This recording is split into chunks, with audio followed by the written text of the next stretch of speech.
Hello everyone, and welcome to a brand new theory and speculation video. Recently, we finally got some more information about the next nation we'll be visiting in Teyvat, Natlan, the nation of Pyro. With this new lore, I thought it would be fun to talk about what we know so far about Natlan, as well as some of my early thoughts and predictions. Also, this video does contain spoilers for the quests listed on screen now, so if you haven't done those, you have been warned. With all that said though, let's get right into the video.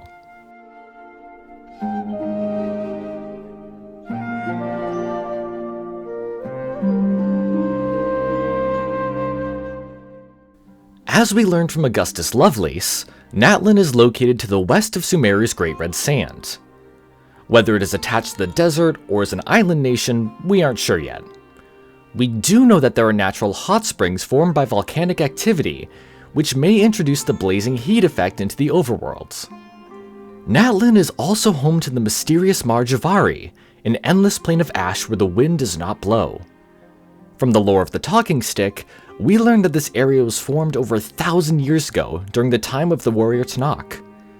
Tenakth wielded the Talking Stick and likely died during the battle that caused the formation of the Mar Javarii. Later on, other historical figures such as the Lava Walker and the members of the Wanderer's Troop, which I have made a video on, also visited the area. We also know that a phoenix dwells in the area, and that it was once worshipped by humans. Perhaps this phoenix will end up as a future world boss, maybe a boss variant of the consecrated Red Vulture. Now, we recently got some more information on Natlan from Neuvillette in Finale, the final part of Fontaine's Archon Quests. He tells us that Natlan is a nation of dragons, though they are not ancient dragons like him. Instead, these dragons have undergone years of evolution, and have entered a form of coexistence with humanity. As such, these dragons could be more similar to the Cryo and Electro Bishops in Unconomia that underwent evolution from Hydro Bishops as well. Still, there is one more thing about the people of Natlan that remains unanswered. Why haven't we met any characters or NPCs from this nation yet? We've met characters from Snezhnaya and even Conria, but no one from Natlan. In my opinion, this could be a result of the values held up in Natlan. Perhaps it would be seen as dishonorable to leave the nation, as you would be abandoning your people. Additionally, Natlan is in a constant state of war, so that may make it extremely hard to leave. Speaking of war, I think it's time to talk about the god of war herself, the Pyro Archon. In the manga, Venti mentioned Murata, the Lady of Fire, who acted as Natlan's Pyro Archon. Additionally, Vanessa and her tribe were known as the Children of Murata. At this point, however, Murata's status is unclear. Vanessa's tribe had no knowledge of their history or Murata, which could have been due to the death of Murata. After her death, the Children of Murata would have left Natlan, and over time, they would have forgotten their history. As for why Venti didn't mention if she was dead, he was asleep for hundreds of years before the events of the manga. Now, I recently made a video that mainly focuses on the concept of the Pyro Archon. In that video, I theorized that Natlan may have had more than just 2 Pyro Archons in its history, and may have had somewhere between 3 or 5. The idea behind this was that since Natlan is the nation of war, some people may want to fight the Pyro Archon to prove themselves. On rare occasions, the Pyro Archon could lose and be replaced by a new Archon. However, I also thought that the Pyro Archon may have the ability to reincarnate, similar to a phoenix. So, instead of there being multiple Pyro Archons, there would just be one who was reincarnated multiple times over the years. As for why no one would realize this, the reincarnation process could affect the Pyro Archon's memories and change her appearance, making both her and her people believe that she is someone entirely new. Perhaps in the Natlan Archon quests, we would have to solve the mystery of her reincarnation process and find a way to unlock her past memories. Additionally, we could also meet the Dragon Sovereign of Fire in these Archon quests. This sovereign could potentially be Xbalanque, who was quoted in Neuvillette's official introduction. In this introduction, they are given the title of one entombed with the primal fire, which could be referencing the power of the sovereigns. However, Xbalanque speaks of the sovereigns as if they are not one of them. Instead, they could be the current incarnation of the Pyro Archon, with the primal fire referring to the power within the Pyronosis. Whoever they end up being, I'm sure Xbalanque will have a major part in Natlan's Archon quests.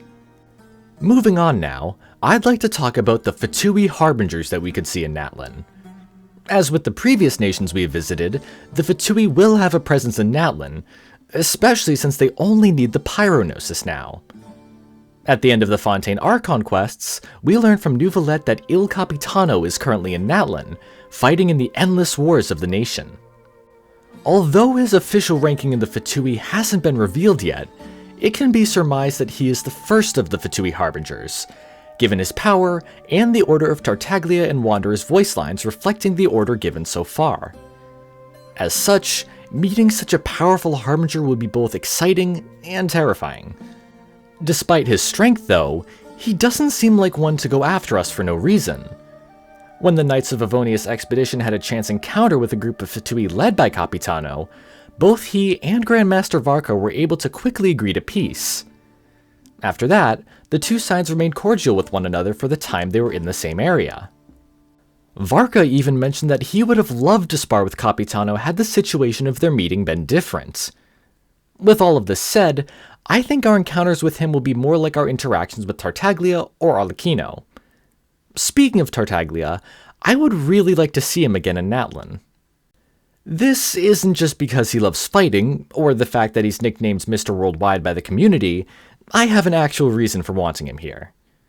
After meeting Skirk at the climax of Fontaine's Archon quests, she said that she would work to find out more about the origin of the Gnosis and who the third descender was. When she gets this information, she said she will send her disciple Tartaglia to relay her information to us. With the Pyronosis being the last Gnosis that the Fatui need to obtain, this would be the perfect time to get more lore about the Gnosis. Now, there is one other Harbinger that I think would fit in with Natlan's story, that being Columbina.